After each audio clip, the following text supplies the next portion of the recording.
Donc voilà un peu les objectifs du projet. Crédibilité, transparence et responsabilité. C'est un projet de 15 millions de dollars qui comprend 4 composantes. La première composante, c'est l'amélioration de la politique fiscale et des perspectives pluriannuelles dans la planification budgétaire. C'est une composante de 3,5 millions de dollars.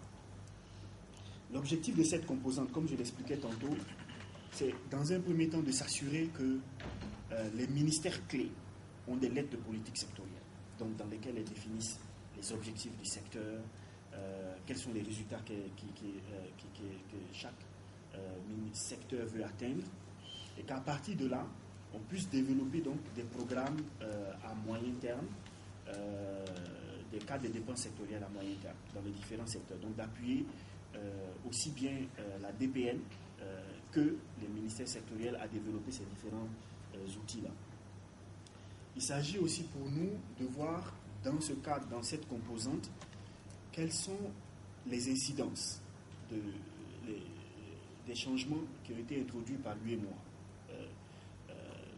Parce que, comme vous le savez, dans le cadre des nouvelles directives de l'UEMOA, maintenant les ministres sectoriels vont être des ordonnateurs de leurs différents budgets, ce qui est un changement fondamental et qui pour nous est un élément clé de la réforme, parce que du coup, une grande partie de la gestion budgétaire va être effectuée, en tout cas dans la phase d'exécution, va être maintenant déconcentrée au niveau des ministères sectoriels.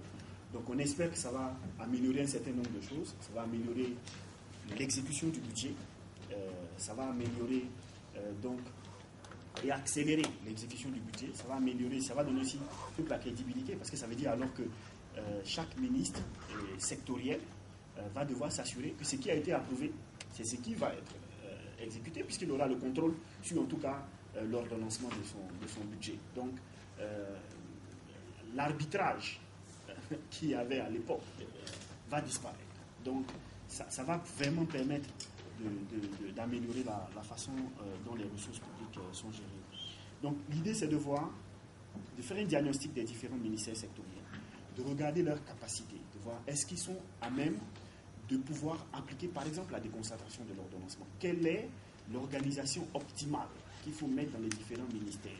Qui peut être ordonnateur, délégué, puisque l'ordonnateur plein, ça va être le ministère technique. À qui il peut déléguer?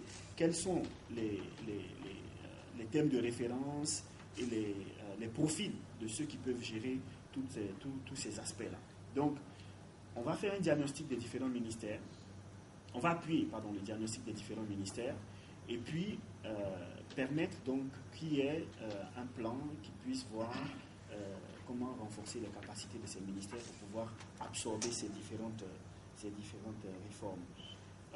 L'autre élément qui est extrêmement important, c'est le développement et la mise en œuvre d'une stratégie de la dette. Comme vous le savez, il y a eu certaines restructurations dans la gestion de la dette tout récemment, et notre objectif, c'est d'appuyer les autorités du Sénégal pour nous assurer qu'il y ait une stratégie de la dette très cohérente, qui soit développée, que la nouvelle structure de gestion de la dette qui est mise en œuvre, qu'elle soit équipée et qu'elle puisse fonctionner de façon régulière, qu'il y ait une formation du personnel, notamment sur ces différents aspects. Ça, c'était donc la première composante de 3,5 millions de dollars. La seconde composante, qui s'élève à 8 millions de dollars, elle comprend 3 sous-composantes. Elle vise donc à améliorer les mécanismes d'exécution budgétaire. D'abord, il s'agit dans la première sous-composante d'améliorer le processus d'exécution du budget. Donc, de mettre en place, en œuvre les différentes directives dont je parlais tantôt, les différents aspects de reddition des comptes. Et puis, un élément qui pour nous est fondamental, c'est on peut apporter des solutions techniques à un problème, mais ce qu'on voudrait aussi, c'est de voir comment appuyer vraiment la gestion du changement. Parce que c'est toute une nouvelle mentalité qu'il faudra introduire dans le système de gestion des finances publiques. Et on pense que sans cette gestion du changement, sans cet appui, sans cette ces communications, ce renforcement des capacités des différents acteurs, il va être difficile que certaines réformes, comme la déconcentration de l'ordonnancement, puissent être mises en œuvre. Il s'agit également d'appuyer la Direction générale de la comptabilité publique et du Trésor.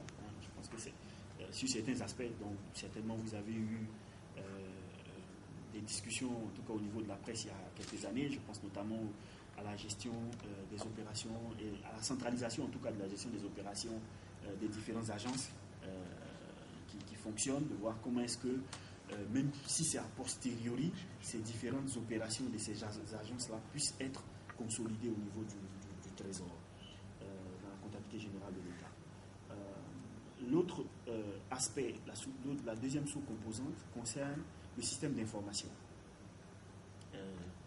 Comme vous savez, il y a plusieurs éléments dans ce système d'information. Il y a le SIGFIP qui gère donc la partie budgétaire, il y a Aster qui gère la partie de la comptabilité. Il y a également les revenus, les recettes qui sont gérées par Gaïndé et Citas, les salaires, le payroll, c'est en cours d'informatisation. On veut aussi appuyer voir les pensions, mais on veut surtout que tous ces différents systèmes puissent se parler pour transmettre les différentes informations. Donc c'est un peu ce que nous allons faire dans cette composante. Dans un premier temps, essayer de upgrade tous ces différents systèmes et puis s'assurer qu'ils puissent intercommuniquer entre eux. Aussi, dans le upgrade, on va voir comment est-ce qu'ils peuvent intégrer la gestion des programmes dans le cadre des nouvelles directives, les rapports de performance des différents ministères qui doivent être présentés dans le cadre des nouvelles directives. Il s'agira enfin, dans cette sous-composante, pour nous d'appuyer les mécanismes d'audit interne. Et c'est un aspect important, parce que là, on touche maintenant au troisième mot des objectifs du projet, la partie sur la responsabilité, l'amélioration vraiment de la responsabilité dans la gestion des finances publiques. Donc, l'inspection générale d'État, l'inspection générale des finances, les directions de contrôle interne du ministère de l'économie et des finances, celle des impôts, celle de la douane, celle du trésor, renforcer leurs capacités, essayer de les aider à appliquer des méthodes d'audit basées sur les risques, leur donner des outils pour qu'ils puissent, dans un premier temps, avoir un plan commun qui travaille de façon beaucoup plus rationnelle, et puis donc leur donner des outils pour qu'ils aient une approche d'audit basée sur les risques.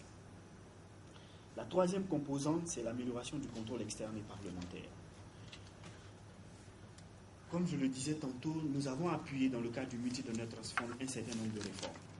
Et parmi ces réformes, il y avait un appui à la Cour des comptes qui a permis d'absorber une partie quand même des retards de la revue des projets de loi de règlement. Ce que nous voulons dans le cadre maintenant de ce projet-là, c'est de nous assurer qu'il n'y ait plus de retard, que conformément vraiment à la loi, une fois que l'exercice fiscal est terminé, que les projets de loi de règlement soient revus à temps par la Cour des comptes et que l'avis de la Cour des comptes et le projet de loi de règlement soient transmis dans les délais à l'Assemblée nationale avant l'adoption de la prochaine loi de finances. Donc, non seulement résorber les quelques retards qu'il y a, parce que je pense que c'est jusqu'à 2007, c'est les projets de loi de règlement, le dernier qui a été révisé, celui de 2006. Donc, s'assurer que 2007, 2008, 2009 et 2010 soient revus dans les plus brefs délais, par l'appui donc de consultants, mais aussi développer une stratégie pour que les retards ne s'accumulent plus. Donc ça c'est un élément clé. Bon, il y a aussi l'appui classique à la Cour des comptes pour qu'elle puisse faire son rôle, qu'elle puisse faire surtout des audits de performance qui sont en adéquation avec ce qui a été adopté au niveau de l'UEMOA. Parce que si chaque gestionnaire de programme maintenant est responsable vis-à-vis du Parlement par rapport à des objectifs qui auront été définis, il faut donc qu'on ait des outils pour s'assurer qu'il y ait des audits de performance pour voir est-ce que l'administration publique a pu assurer les objectifs tels que définis. Nous souhaitons également appuyer le Parlement pour l'aider à faire son rôle, à revoir les différents projet de loi de règlement, de la même façon qu'il y a une grande discussion au cours sur le projet de loi de finances, il faut qu'il y ait aussi des discussions autour du projet de loi de règlement. Et ça, c'est un élément fondamental pour nous dans le mécanisme de transparence. La dernière composante, c'est la gestion du projet. Et je ne dirais pas que c'est la plus importante, mais c'est une composante qui vous intéresse au plus haut point, parce que c'est là où également nous avons prévu appuyer la société, les organisations de la société civile, les médias, pour qu'il y ait une meilleure compréhension du budget, pour qu'il y ait une meilleure compréhension des différentes réformes qui sont en cours, et pour qu'il y ait une meilleure discussion autour même de la façon dont les ressources publiques sont gérées. Et c'est un peu l'objectif, si vous voulez, de cette réunion ce matin également, c'est de vous dire que, si vous repartez, d'ailleurs, je pense que quand notre vice-présidente était de passage ici, elle a certainement eu une discussion avec vous sur ces différents aspects. La stratégie de la Banque pour l'Afrique, il y a un élément fort dans cette stratégie, qui est la fondation, le foundation de la stratégie. Le fondement de la stratégie, c'est l'appui à la gouvernance. Et dans l'appui à la gouvernance, on a une façon traditionnelle de le faire, qui est vraiment le supply, où on a toujours été très bon. Et on va continuer à le faire en faisant des choses peut-être un peu plus innovantes comme la gestion du changement, pour nous assurer qu'on n'apporte pas que des solutions techniques, mais on apporte aussi des solutions politiques. Mais on veut regarder aussi l'aspect demand, qui est vraiment l'aspect civil society, l'aspect des médias, pour nous assurer que vous demandez les bonnes informations, que vous savez où trouver les bonnes informations. Je suis sûr que, par exemple, beaucoup d'entre vous ne savaient pas que les projets de loi de règlement jusqu'à 2006 avaient été revus. Mais si vous prenez le rapport annuel de la Cour des comptes, il est là. Il est inscrit dedans que le projet de loi de règlement jusqu'à 2006 a été transmis au Parlement. Donc, que toutes ces informations, vous puissiez avoir accès à ces différentes informations et que vous puissiez relayer ces informations-là auprès du public de façon claire et transparente. Qu'il y ait une définition, une compréhension claire. Quand on dit arriéré, qu'est-ce que ça veut dire exactement? En des termes très simples pour que le public comprenne. Pour qu'il n'y ait pas de misinformation au niveau du public, mais que l'information soit claire et transparente. Donc, c'est un élément très important dans le cadre du projet. Monsieur Dien, qui est le coordonnateur du projet, aura certainement des réunions subséquentes avec vous pour discuter des différentes activités dans le cadre de cette composante. Donc, le projet a été approuvé par le conseil d'administration de la banque le 26 avril dernier. C'est un projet de 4 années. La date de clôture, c'est le 31 juillet 2015. C'est un projet de 15 millions de dollars. On compte vraiment sur votre participation, votre implication dans le cadre de ce projet, parce que vous êtes un élément clé des mécanismes de responsabilité dans la gestion des finances publiques. Et donc, ce qu'on voudrait avoir avec vous ce matin, c'est peut-être une discussion autour du projet, recueillir vos différents avis sur comment, qu'est-ce qu'il faut faire, et les relayer auprès du PCRBF, qui est l'organisme, enfin, la cellule de mise en œuvre du projet. Et puis peut-être qu'on aura, au cours du mois de juillet, quand on reviendra, pour le lancement du projet, on aura des discussions beaucoup plus approfondies sur les activités. Peut-être si je peux compléter sur ça, Madame a fait allusion à la politique d'information de la banque. Je pense que c'est une vraie révolution et à mon avis, les journalistes vraiment devraient en profiter parce que vous avez le maximum d'informations. Vous avez même accès maintenant aux aides-mémoires, aux ASA, oui, pour savoir qu'est-ce qui se passe dans les projets, les audits, mais il y a même une obligation maintenant de publier les rapports d'audit. Une parenthèse, si on refuse de vous donner ça, oui, il y a une organisation indépendante maintenant que vous pouvez saisir pour ça, en disant le bureau de Dakar a refusé de me donner tel document. Donc vous pouvez savoir comment les ressources sont gérées. Et ça, vraiment, je pense qu'il faudra en profiter. Sur l'aspect de concept, c'est un peu l'objectif aussi de cette réunion. Et quand on va revenir pour faire le lancement du projet, cette fois-ci, ce ne sera pas la couverture à à l'ouverture, à la clôture, mais on aura des ateliers techniques sur les plans d'action de la société civile et des médias. Et puis donc une budgétisation de ces plans d'action et de voir comment on peut les financer dans le cadre du projet. Donc évaluation des capacités et puis des actions de renforcement des capacités sur des points, des thèmes clés. Donc ça, on va revenir. L'autre question qui est beaucoup plus difficile, c'est l'appréciation de l'inspection générale d'État. C'est un autre élément qui est extrêmement important et que on va intégrer dans le cadre du projet. Il y a un outil qui a été développé par la communauté des bailleurs de fonds en partenariat avec les différents pays, y compris les pays en voie de développement, qui s'appelle le PIFA, qui a un certain nombre de... 28 indicateurs, des high level, des vraiment indicateurs qui mesurent la performance du système des finances publiques et qui partent de la lettre A à la lettre D. D étant le plus mauvais, A étant le plus meilleur. On l'a fait aussi pour le Sénégal, on l'a fait en 2007. Voilà. Et dedans, si vous prenez, vous allez voir comment l'audit interne est apprécié, comment la Cour des comptes est appréciée, l'exécution du budget, etc. Donc vous avez tous ces indicateurs qui vous permettent d'apprécier de A à D quelle est la performance par rapport aux standards internationaux. Je ne me souviens plus des aspects de l'audit interne, mais si vous prenez le projet... Ok, moi je n'aimerais pas qu'on rentre dans le niveau. C'est-à-dire que votre point, c'est ce n'est pas une appréciation par rapport à la structure, mais c'est une appréciation par rapport au mécanisme. Donc, si vous lisez le rapport PIFA, qui est public, vous allez voir quelle est l'appréciation qui est faite des mécanismes d'audit interne.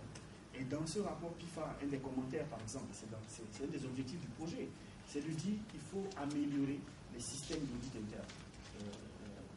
D'abord, le rationaliser.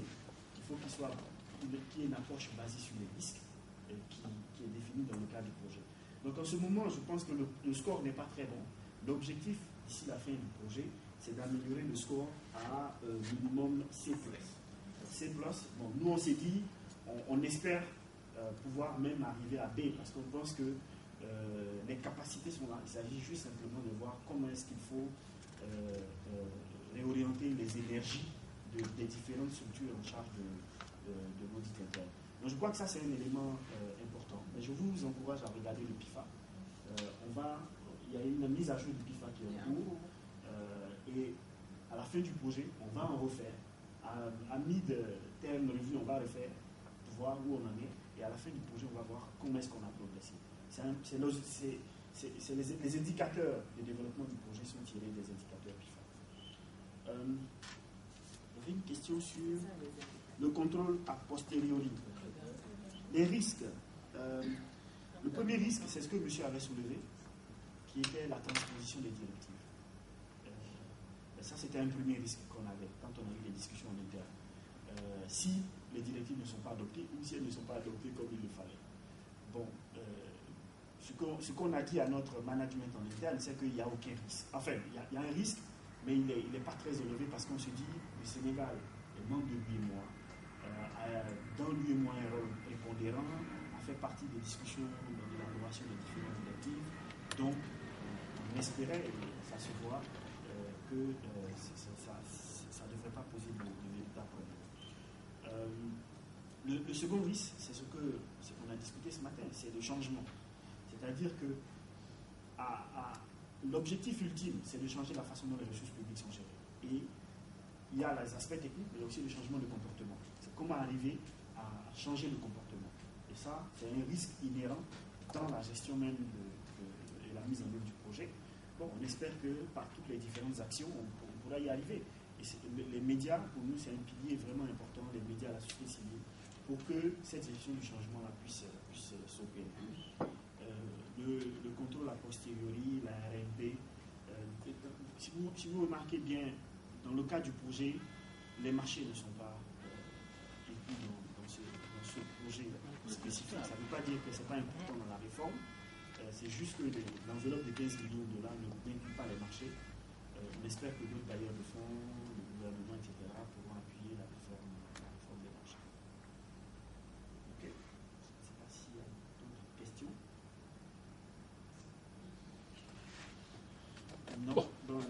voulais peut-être, Mademba, avant que je te donne pour clôturer, donc peut-être vous donner deux informations importantes. La première, c'est que on espère revenir en juillet pour faire le lancement du projet. Et à cette occasion, donc, on aura une discussion technique sur les différentes activités qu'on pourrait appuyer dans le cadre du projet. La seconde, c'est que, et ça je l'ai dit d'entrée de jeu, c'est un projet du gouvernement du Sénégal, donc l'interlocuteur principal, c'est M. Dien du PCRDF, et il aura également certainement une rencontre avec vous pour la préparation de ce lancement du projet. Mais je veux vraiment vous remercier et vous dire que votre rôle pour nous dans l'aspect transparence est très très très important, qu'on espère que vous allez être engagés dans le projet pour qu'ensemble on puisse donner la bonne information sur la façon dont les ressources publiques sont gérées. Donc merci beaucoup d'être venu ce matin et puis on prendra contact avec vous. Monsieur Dien prendra contact avec vous pour l'atelier de juillet. Voilà, je vous remercie, Fidi. Je crois qu'on vous remercie tout le monde d'avoir pris de votre temps pour faire ça. Même si c'est dans notre intérêt d'avoir ce genre de discussion. Je voudrais dire, enfin, singulièrement sur société civile et médias, que les problèmes qu'on a, comme moi je parle en tant que citoyen, c'est que quand la banque et l'État du Sénégal négocient, et que dans la négociation il y a un volet médias société civile, malheureusement, on ne voit pas l'action des médias et de la société civile pour que ce qui est prévu soit exécuté. Vous me direz que parfois vous l'ignorez. Mais au moins pour ce projet-ci, vous n'ignorez pas qu'il y a un volet médias et société civile là-dedans qui est budgétisé et qui va avoir un plan d'action, des activités. J'espère qu'au moment où l'on va discuter pour mettre tout ça en place, la société civile et les médias seront là, pas pour couvrir, mais pour voir, pour apporter leur contribution sur leur... comment ils peuvent justement travailler par rapport à ce projet-là pour faire une meilleure gouvernance, une meilleure transparence, dans la mesure où tout ça c'est au bénéfice des citoyens sénégalais. Donc, alors, comme je vous ai dit, on a une nouvelle politique d'information depuis un an. Si vous allez dans le site, vous voyez ce qui sont maintenant vos droits. Ça a été bouleversement total au sein de la banque. Publier les accords de crédit, publier les aides mémoires, publier les évaluations, ça a posé des problèmes parce que c'est aussi une façon de dire jugez-nous. Avant, Félix Sissoko faisait son projet, échouer dans tout, personne ne savait. Maintenant, s'il échoue, tout le monde sait, s'il réussit, tout le monde sait. Donc, mais il est obligé de dire. Et je pense que ça, il faut vraiment en profiter. Vous pouvez lui envoyer des emails directement si vous voulez, vous passez par moi. Vraiment, on veut être le plus transparent possible, comme la Banque mondiale. Paradoxalement, a été considéré, il y a eu un prix de l'organisation la plus transparente actuellement. Mais ça passe qu'on casse. Mais pour vous dire simplement, en tout cas, vous remerciez encore d'avoir pris de votre temps pour venir ici. Je vais quand même laisser Demba Baldé officiellement directeur par intérim. Parce que vous savez, on n'a pas encore un directeur pour le Sénégal, ça va venir dans 2 mois. Et on a des actifs qui tournent, actuellement c'est Demba. Et Demba peut-être qui est aussi spécialiste dans la société civile. Je crois que c'était ça tes premières fonctions ici quand tu finançais la société civile. Les bonnes pratiques qu'on oublie. Donc peut-être que Demba pourra dire définitivement le mot de fin. Bon, vraiment, moi, tout ce que je voulais dire, c'est que ce projet est très important. Et c'est un peu le projet qui est venu mettre tout le monde ensemble dans la gestion des finances publiques. Et comme la banque, c'est dans ça qu'on est, ça, ce projet est vraiment venu à son heure. Parallèlement à ça, il y a d'autres projets qui font de petites choses qui sont très liées à tout ça. Par exemple, dans le cadre du PNDL, je pense qu'on a des instances avec le Forum civil et ENDA qui ont des propositions pour aller aider les collectivités locales, les communes, les communautés, les conseils ruraux à faire le budget participatif. Donc ça aussi, c'est des choses un peu marginales, mais quand même qui rentre dans le cadre de ce que ce projet va faire. Hein, c'est vrai. Et donc, c'est comme dit Mademba, vraiment c'est l'occasion pour que aujourd'hui la société civile et les médias puissent vraiment s'engouffrer dans ce boulevard qui est ouvert par la banque. Bachir Fofana. En fait, moi, je reformule la question de mon confrère. C'est beau de mettre beaucoup de textes, de bons textes, de bonnes normes, de bonnes directives et tout. Mais est-ce que dans votre projet, vous prenez la question de la dimension homme dedans? Parce que je prends l'exemple de cette autoroute, elle est bien faite et tout. Mais quand un automobiliste décide de violer le code de la route, on n'y peut rien. On aura les meilleures pratiques, comme vous dites. Le fait que ça soit adopté en Conseil des ministres, c'était une avancée majeure. Mais dans la pratique, on se rend compte que les textes étaient là. Les hommes sont passés à côté de ces textes. Donc, moi, je pose cette question. Dans ce nouveau projet, la dimension homme est-elle prise en compte? Autre chose, c'est un peu, par exemple, par rapport à la gestion de la dette. On continue de nous dire que notre dette est viable parce qu'elle n'atteint pas 70% de notre PIB. C'est vrai que c'est une directive de l'UEMOA qui dit cela. On ne le conteste pas. Mais si on ramène la chose dans son temps, quand on prenait cette directive, c'était quand même après la dévaluation, quand on était dans une situation insoutenable. Entre-temps, il y a eu l'initiative PPTE et tout, qui sont passés par là, qui nous ont valu beaucoup de choses. Il y a eu etc., les documents de réduction de la pauvreté. Doit-on continuer à, disons, à nous allumer sur des pratiques qui existaient au temps où on n'était vraiment pas du tout très fort économiquement et politiquement? Donc, tout compte fait, dans vos stratégies de prise en compte de la dette, est-ce qu'il est prévu un mécanisme de réévaluation ou de réadaptation de nos mécanismes par rapport à ces nouveaux défis et changements qui sont là? Merci. Sur la deuxième question, je pense que Mamadou va répondre. Mais sur la première, la gestion du changement, c'est un des aspects les plus importants du projet. Parce que vous avez raison, il ne s'agit pas simplement d'apporter des solutions techniques, il ne s'agit pas simplement de s'assurer que la voiture elle est belle, elle a toutes les spécifications techniques, mais aussi de s'assurer que le conducteur va pouvoir l'amener d'un point A à un point B de façon safe. Il y a plusieurs façons de régler cela. La première, et ce qu'on va faire dans le cadre du projet, c'est en amont toujours de nous assurer que lorsqu'il y a une réforme, on communique et on sensibilise les différents acteurs impliqués dans la réforme pour qu'ils puissent être préparés et qu'ils puissent implémenter la réforme. C'est le cas de la déconcentration de l'ordonnancement, c'est un cas où on va former, on va identifier d'abord les gaps au niveau des ministères sectoriels, on va les former là-dessus, on va les sensibiliser sur la nécessité de changer, on va identifier à l'intérieur les champions de la réforme et les non-champions, les contre-pouvoirs, et puis voir comment est-ce qu'on peut essayer de convaincre les uns et les autres. Le second aspect, qui est l'aspect média, je reviens encore à votre rôle d'information du public, de dire, ok, il y a une voiture qui était là, qui est vraiment très, comment on appelle, techniquement solide, et malheureusement, le conducteur n'a pas amené d'un point A à un point B.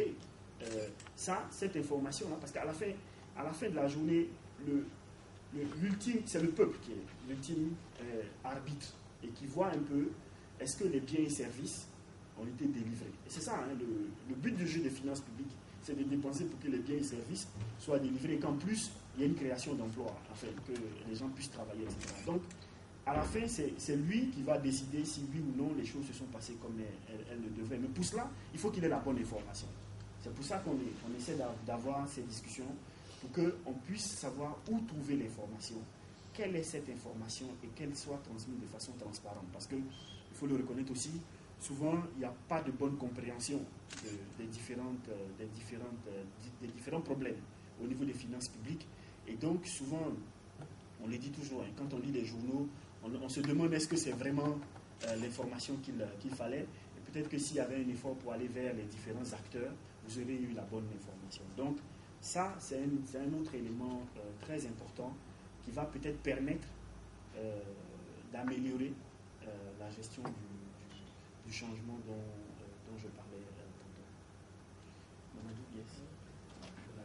Ce qu'on veut faire dans le projet, c'est essentiellement de toucher l'ensemble des dimensions de la gestion de la dette.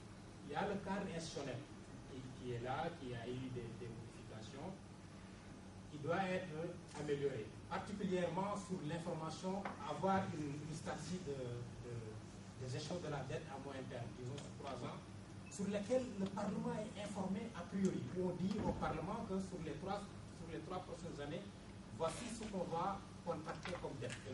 Si le Parlement l'approuve, on ne dit pas uniquement au Parlement, par exemple, comme dans le cadre de la loi de finances, que le président est autorisé à contracter à la hauteur de 200 milliards, 300 milliards, comme ce fut le cas.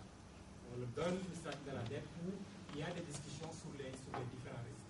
Les risques de taux de change, les risques de taux d'intérêt. Et sur ce plan-là, il y a quand même on a eu récemment, je pense, au mois de février, une mission conjointe de la Banque mondiale FMI pour aider le gouvernement à préparer une stratégie d'endettement à moyen terme. Et en principe, en 2013, lors des discussions sur la loi de finances 2013, le projet de loi de finances devait être accompagné par une stratégie d'endettement sur 3 ans. D'autres éléments, il y a la question de l'archivage. Par exemple, actuellement, on a en fait 2 entités qui gèrent la dette. On a la dette extérieure qui est gérée par la DDI, on a la dette intérieure qui est gérée par le Trésor. Deux entités complètement séparées. Et la recommandation qu'on a faite à travers une étude d'impact, c'est de rassembler en fait, et de créer une seule entité qui gère la dette. Et là aussi, le gouvernement est en train de travailler là-dessus. Je pense que le texte devrait être même adopté en fait au mois d'avril.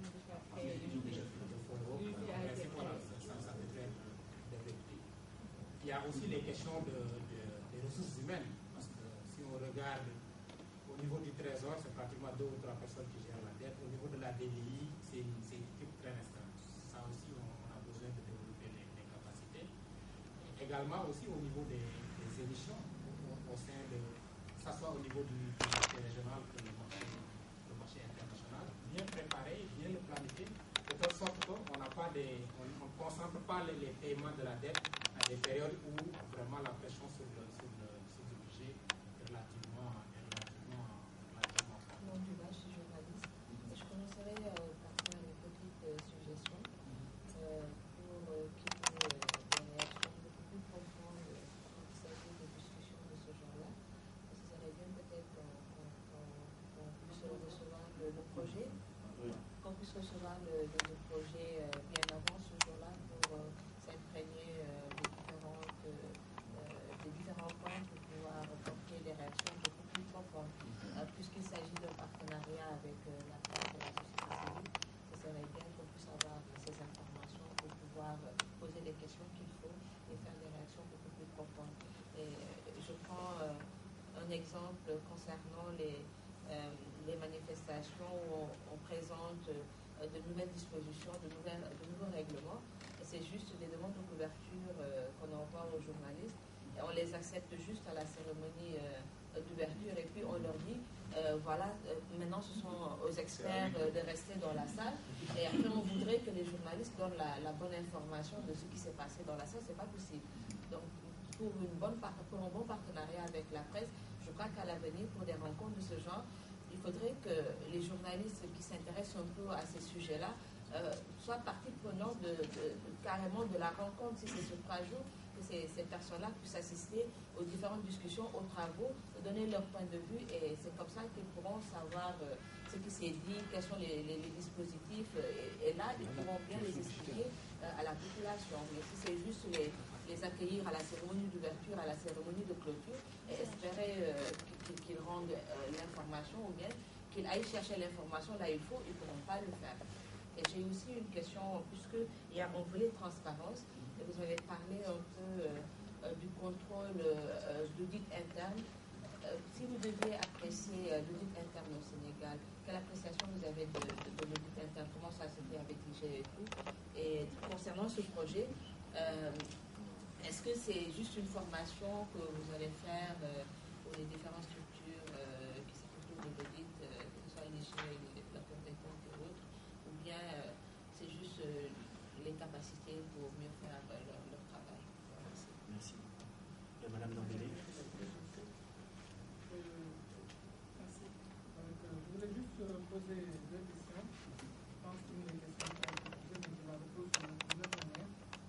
Les risques pour que le projet ne se déroule pas tel qu'il est conçu, c'est-à-dire les facteurs bloquants, aussi bien en matière de gouvernance, en matière d'intégration des systèmes d'information.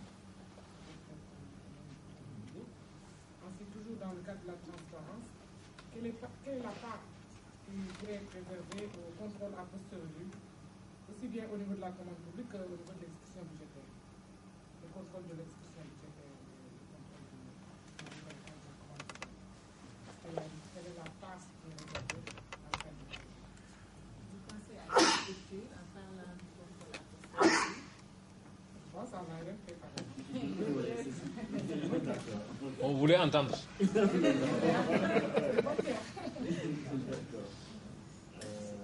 Peut-être très rapidement, sur votre premier point, c'est noté. Et je pense que dans la transmission du communiqué, je ne sais pas si... est-ce que le projet... Les documents ne sont pas encore publics? Non, en fait, tous les documents sont publics, hein, et même sont publics avant l'approbation par le conseil d'administration. Le problème, c'est que si on avait fait ça, on nous aurait dit, mais on les a en anglais, on ne les a pas en français. Ça, c'est le grand problème qu'on a avec nos documents. Mais tous ces documents-là, ça, c'est les procédures de la banque, doivent être postés dans le net public avant que ça ne passe au conseil d'administration.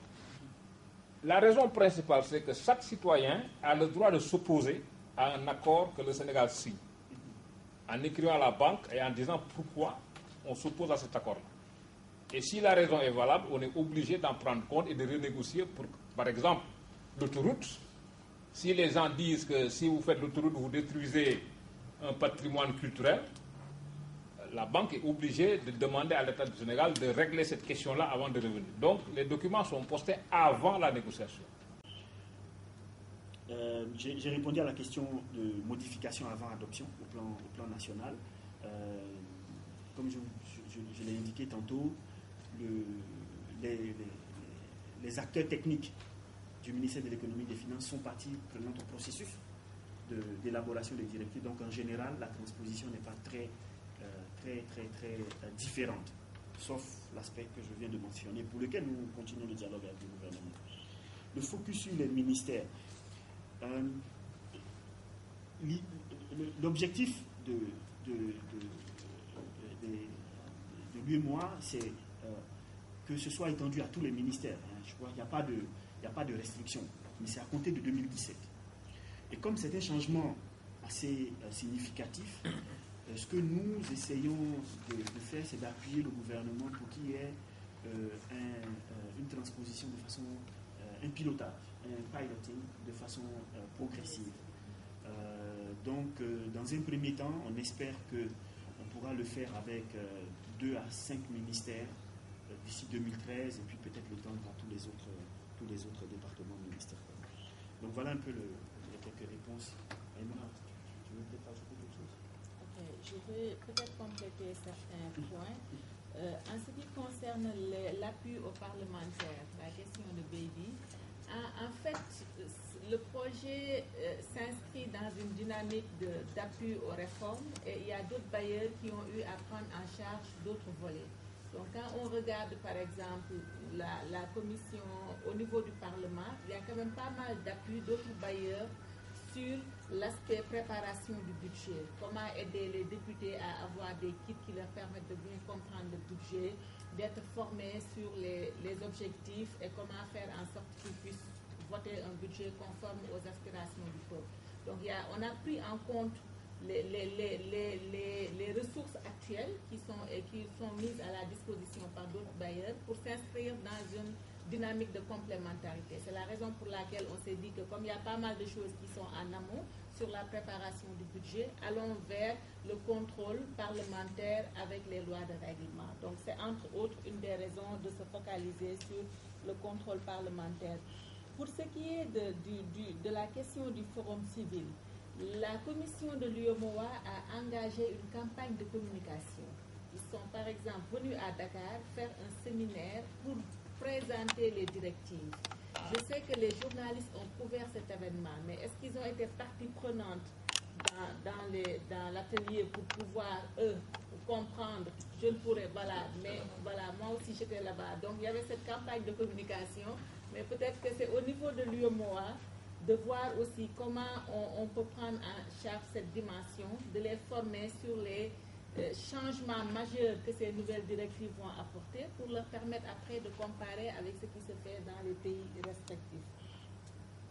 Pour ce qui est aussi de l'accent sur certains ministères, c'est lié aussi à la rareté des ressources.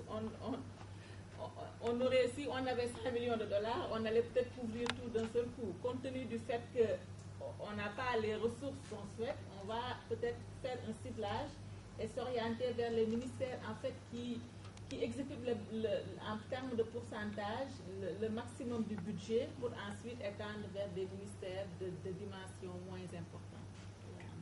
Merci. D'autres commentaires, d'autres questions? Je voudrais dire à la presse que vous êtes partie prenante dans le Oui, allez-y. Pardon? Ok.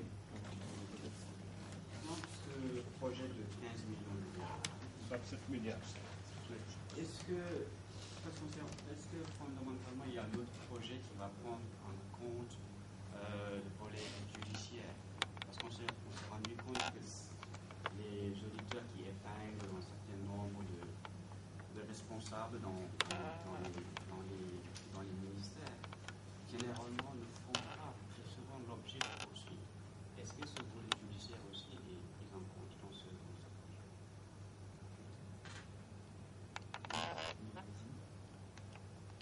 Je crois que Koro pourrait appuyer sur cette question. Il est là, Koro? Après, on va lui donner la parole sur cette question. Oui, allez-y.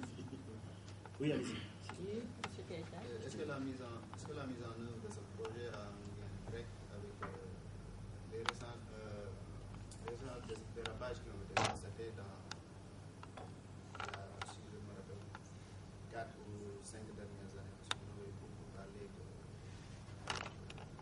la dette intérieure de l'État qui avait à gérer les ressources.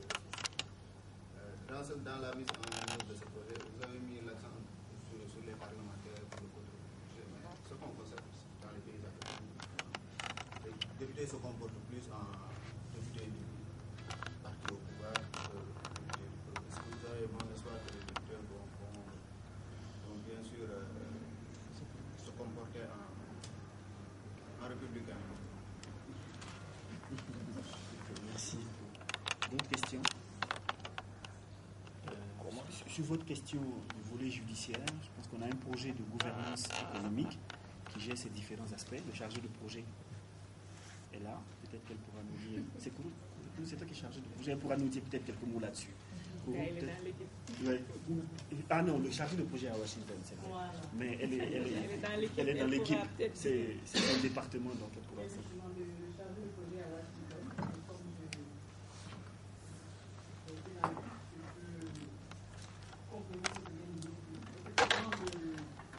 premièrement avec le PPID, le projet d'appui au secteur privé. C'est par là que les choses ont commencé, avec mais aussi l'appui qu'on a donné à l'AMP, à l'Agence de migration des marchés publics, pour renforcer les capacités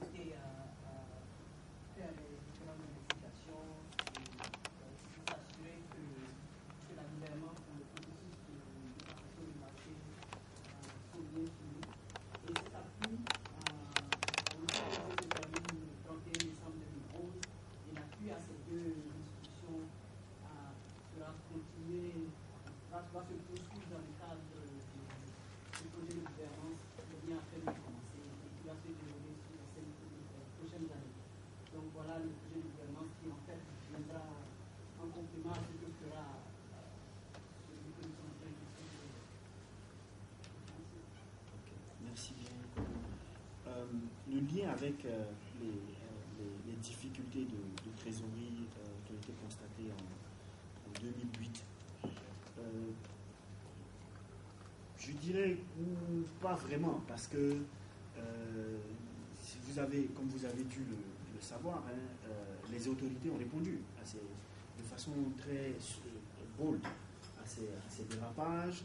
Il y a une nouvelle loi sur les agences qui a été créée, il y a des mesures concrètes qui ont été prises pour vraiment adresser les différentes difficultés qui ont eu lieu, qui étaient ponctuelles.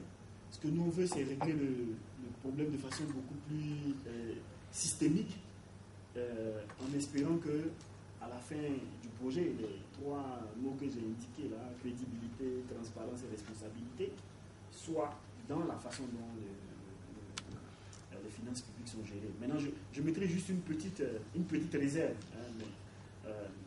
Je donne toujours cette image, c'est comme si on achète une voiture, une très belle voiture, etc. On s'assure qu'elle a toutes les spécifications techniques. On peut même demander au conducteur qu'il ait son permis de conduire. Bon, on était les exigeants. Mais à la fin de la journée, quand il sera au volant, il y a sa responsabilité aussi. C'est pour ça que, si vous le remarquez, on parle des aspects techniques, mais on parle aussi de la gestion du changement. Comment arriver à amener plus de responsabilité dans le changement, dans la façon dont les ressources sont gérées. Donc, oui et non. On va essayer d'adresser les problèmes qui ont été soulevés en 2008. J'ai parlé des agences tout à l'heure, de comment est-ce que les dépenses qui sont effectuées des agences puissent être consolidées au niveau de la comptabilité générale de l'État. Ça, c'est un élément, par exemple, du projet. On va essayer d'adresser les questions de gestion de la dette en essayant d'unifier, de définir une stratégie de la dette, etc. Et peut-être que Mme Lin John pourra nous dire quelques mots là-dessus. Maintenant, le rôle des parlementaires. Je suis d'accord avec vous qu'effectivement, il faut, au-delà de la formation, il y a peut-être un élément de sensibilisation sur le comportement. Mais ce qu'il faut savoir aussi, c'est que les médias ont un rôle encore plus important, si je dirais, entre guillemets. Je pense que les parlementaires, c'est vraiment les représentants du peuple, donc il n'y a pas de rôle plus important. Mais les médias ont un rôle d'information du public qui est tellement important qu'il faut qu'ils arrivent à identifier les vrais problèmes d'abord dans un premier temps, qu'ils arrivent à comprendre les vrais problèmes dans la gestion des finances publiques, à pouvoir aller chercher ces informations, et puis aussi à les mettre sur la table, de telle sorte que le public puisse alors mettre la pression sur les parlementaires pour qu'eux, ils puissent rendre compte, transposer ces différentes aspirations. Je crois que le monsieur du Forum civil parlait tout à l'heure du contrôle citoyen. Et rien n'empêche qu'aujourd'hui, dans le contexte actuel, que cela puisse s'exercer. Rien n'empêche que, par exemple, vous, les médias, vous décidiez, par exemple, de dire, bon, ok, on va prendre le budget du ministère de l'Éducation, leur proposition budgétaire pour l'exercice prochain, on va les décortiquer pour les analyser de façon approfondie. On va faire une discussion avec le public sur le budget du ministère de l'Éducation, pour voir un peu quelles sont les priorités, est-ce que ce qui est proposé dedans va atteindre les objectifs, etc. Rien ne vous empêche d'avoir ces discussions, rien ne vous empêche de dire, on n'a jamais vu un projet, je ne sais pas, vous avez déjà vu des lois de règlement? Je ne sais pas, qui dans les médias a vu les lois de règlement? Donc, ok, peut-être vous êtes le seul. Donc, rien ne vous empêche de poser cette question, de dire, où sont les lois de règlement?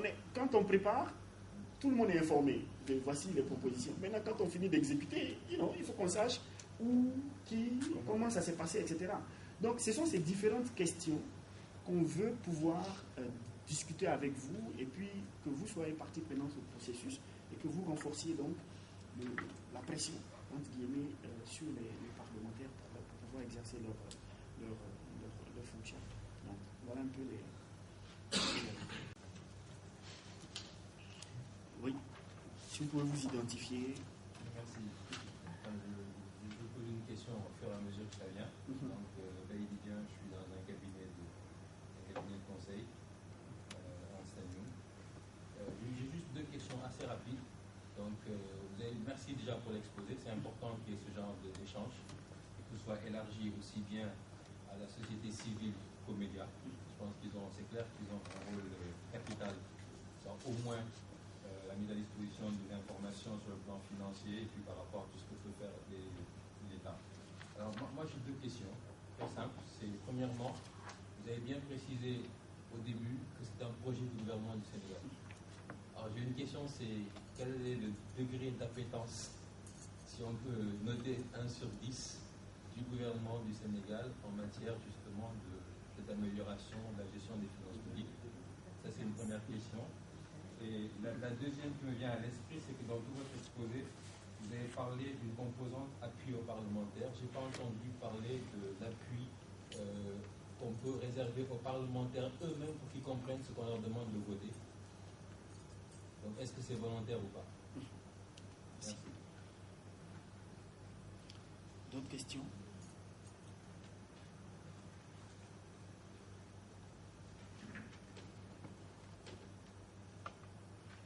Oui, allez-y. Oui, merci beaucoup. C'est Birahim Seck, du Forum Civil, section sénégalaise de transparence internationale. Donc, je vous remercie également de votre exposé. Et également, en tant que quelqu'un qui a participé à ce comité de transposition de cette directive de 2 mois, comme vous l'avez rappelé tout à l'heure, le mois de 2009 a mis en place cette directive 01 2009, 06, 07, 08 jusqu'à 010, sur la finance, le règlement général sur la comptabilité publique, sur le tableau de balance financière, la norme budgétaire, le règlement général, etc. C'est toujours important que les institutions communautaires puissent prendre des initiatives pour améliorer le système des finances publiques dans leurs zones respectives, que ce soit au niveau de l'Union européenne, que ce soit également au niveau de 2 mois. Mais la cible d'aujourd'hui, c'est principalement les journalistes et la société civile. Et il est toujours important, et j'ai constaté à cette remarque générale, et à chaque fois qu'on fait appel à des journalistes, je ne le fais pas pour eux, c'est un constat, c'est simplement pour me rendre compte sur le résultat du travail qui a été effectué. Pourquoi je le dis? Parce qu'au moment de la mise en place de la transposition également de ces directives, pour moi, il serait beaucoup plus important et pour ces journalistes d'avoir le mécanisme de transposition de ces directives. Qu'est-ce qui a été mis dans ces directives et qu'est-ce qui a été également transposé dans le droit interne. Moi, j'ai connaissance de la loi de finances qui a été envoyée au niveau du Parlement. Mais il y a des aspects assez importants, vous l'avez souligné, des aspects très importants de la directive de 2 mois qui pourraient éventuellement et qui vont changer la donne, la structure également, le contrôle même des finances publiques au Sénégal. Que ce soit un contrôle pour les citoyens, le contrôle également de la Cour des comptes sur les finances publiques, mais également le contrôle parlementaire.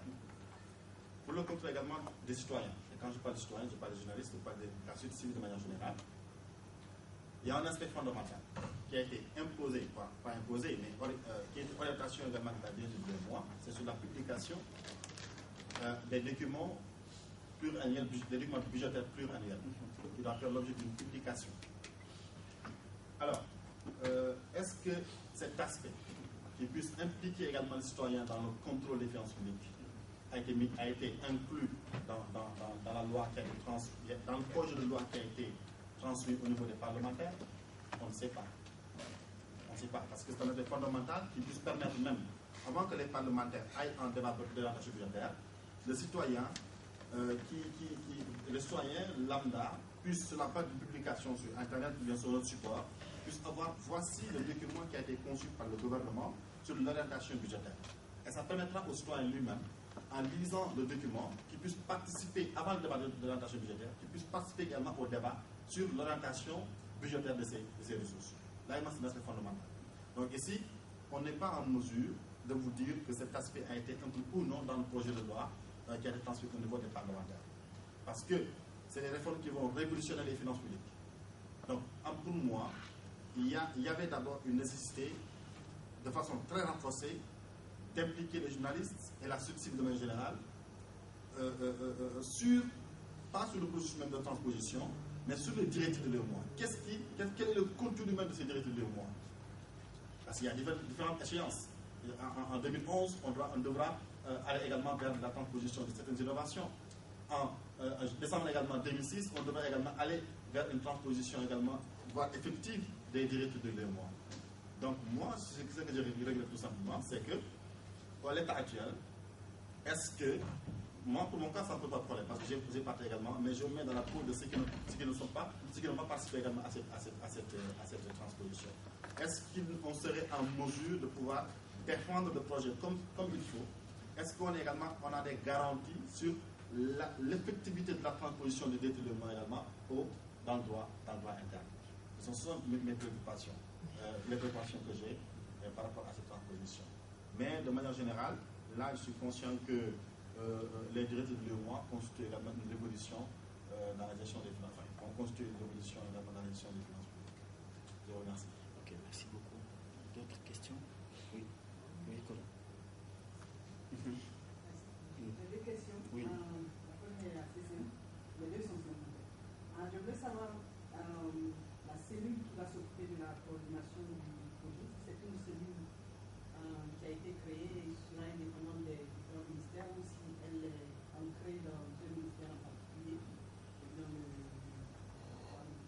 ne sais pas lequel. Et la deuxième, c'est pour évoquer un peu sur ce que je voudrais savoir si les directives de l'UE, qui sont en fait des directives régionales et communautaires, peuvent être modifiées à cours d'être adoptées par un pays en particulier. Merci.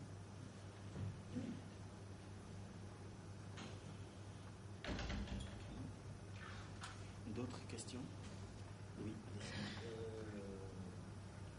Ma question est relative. Pourquoi avez-vous mis l'accent sur les ministères? Est-ce que c'est seulement parce que c'est eux qui absorbent le plus le budget de l'État? Le ministère, souvent on appelle ça le ministère de souveraineté. Pourquoi vous avez exclu les autres ministères, les autres départements administratifs? Pouvez vous présenter, s'il vous plaît, journaliste. Donc la question c'est le focus sur les ministères. Je pense qu'on va prendre. On peut répondre peut-être avant d'ouvrir. Le degré d'intérêt du gouvernement. Ce qu'il faut savoir sur les mécanismes déjà. Vous m'avez demandé quel est le degré d'intérêt.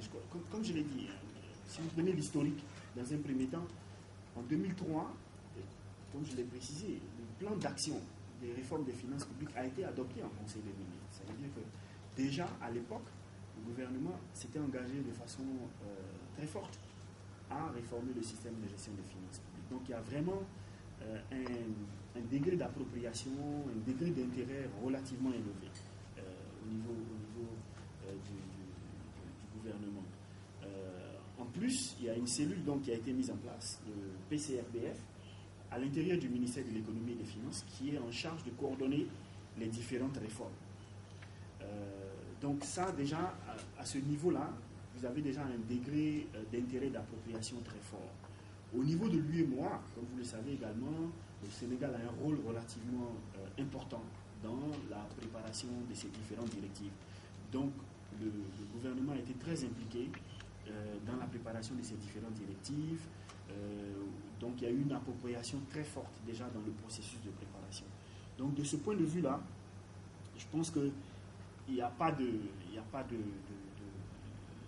d'inquiétude de notre part, d'autant plus que nous venons en fait pour appuyer un plan du gouvernement qui lui-même a été élaboré avec toutes les parties prenantes. Il y a des réformes qui n'avancent pas comme on le voudrait, pour des raisons diverses, et on pourrait en discuter par ailleurs, mais je pense que la volonté est là pour réformer les finances publiques d'une façon générale. L'appui aux parlementaires, c'est vrai qu'on n'a pas été très spécifique dans l'exposé, mais si vous regardez le projet, vous allez voir un peu là où on intervient. Ce qu'on voudrait, c'est vraiment essayer de développer des outils qui soient pas seulement un appui spécifique à une législature, mais des outils qui restent. Donc, voir comment est-ce qu'on peut développer des kits pour que chaque fois qu'il y a un parlementaire, il y a un certain nombre de formations qui lui soient octroyées et qui lui permettent de comprendre les règles de base du budget, de qu'est-ce qu'il faut qu'il regarde, dans les projets de loi de règlement, etc. Donc, ce qu'on veut définir, c'est un paquet de services et de formations pour les parlementaires. L'autre élément, même si je sais qu'il est très controversé, mais je pense que c'est un élément important, c'est que, et à l'image de la France et des pays anglophones, je pense que l'intérêt à moyen terme, et qui renforce même la transparence dans les pays, y compris la France. La France, pendant longtemps, est restée avec le même système que ce que nous, on a dans nos pays francophones. Et elle a changé il n'y a pas très longtemps parce qu'elle s'est rendue compte que le système anglophone était beaucoup plus fort de ce point de vue-là. C'est que la commission des finances soit dirigée par l'opposition. Quand c'est comme ça, je sais que c'est toujours très controversé, c'est quelque chose de très discuté, mais si vous voulez, ça permet de renforcer la gouvernance parce que c'est la commission des finances qui revoit les projets de loi de règlement. Donc il y a un incentive pour elle vraiment d'accélérer la revue des lois de règlement. Donc de mettre la pression sur la Cour des comptes pour que la Cour des comptes emmène le rapport d'audit. Ça permet aussi, si vous voulez, vous qui êtes auditeur privé, qui est vraiment de non-conflit d'intérêts, en fait, entre guillemets, parce que quand il y a une grande majorité. Mais cet aspect, on le voit comme aussi une gestion du changement qui va prendre du temps. Et pour nous, la porte d'entrée de ce changement-là, c'est peut-être lui et moi, dans une seconde génération de réformes. Ce qu'on veut faire ici, dans un premier temps, c'est de commencer des discussions avec le gouvernement sur ces aspects-là. Et si vous le remarquez bien, on commence au Sénégal parce qu'on a conscience que l'impulsion des réformes dans l'UEMOA vient du Sénégal. Et ça, on veut pouvoir le maintenir. Au niveau du forum civil, l'information des journalistes sur les directives de l'UEMOA, vous avez raison, c'est un point extrêmement important. Et c'est une des questions d'ailleurs qu'on posait au niveau de l'UEMOA. C'est une des questions qu'il n'y a pas longtemps encore même j'ai posées au niveau interne. Quand je suis arrivé en mission, c'est est-ce qu'il y a eu des ateliers, des discussions, d'informations des journalistes sur tous ces différents aspects? Pas vraiment, je peux vous le dire, pas vraiment pour diverses raisons. Je pense que les moyens peut-être ont manqué. L'avantage de ce projet, c'est qu'on va pouvoir le faire, et on va pouvoir le faire sur un cas concret, notamment les textes qui vont être adoptés. La seconde partie de votre question est encore plus difficile. C'est comment s'assurer que les textes tels qu'ils ont été définis ont été adoptés. En ce qui concerne donc la loi de finances, je crois qu'il n'y a pas de problème. D'après les informations que nous avons, c'est vraiment les textes de la directive qui ont été adoptés. Bon, bien sûr, il faudra prendre tous les décrets pour le règlement général de la comptabilité, etc. Mais ça viendra une fois que la loi de finances aura été adoptée. Pour les autres aspects, je pense qu'il y a du travail encore à faire pour expliquer, notamment le code de transparence, etc. Il y a du travail encore qui reste à faire. D'après les quelques informations que nous avons, ça ne fera pas partie du package, mais on continuera le dialogue avec le gouvernement pour que on comprenne que ça fait partie en fait de toute la réforme et qu'il faut pouvoir l'intégrer. Ça ne devrait pas en tout cas freiner la mise en œuvre du projet. La cellule de coordination, elle est logée au sein du ministère de l'économie et des finances. Elle va travailler donc avec des comités techniques. Par exemple, sur le contrôle, dans le comité technique, vous aurez la Cour des comptes, cette cellule, et puis éventuellement des consultants pour les aider. Sur certaines réformes spécifiques, on va faire appel, par exemple, à la DREAT, donc pour tout ce qui est évaluation, impact organisationnel sur les différents ministères, de l'adoption des différentes directives, par exemple. Ça, c'est un projet qui va être piloté par la DREAT. Ainsi de suite, donc, il y a des comités techniques pour regarder certains aspects spécifiques.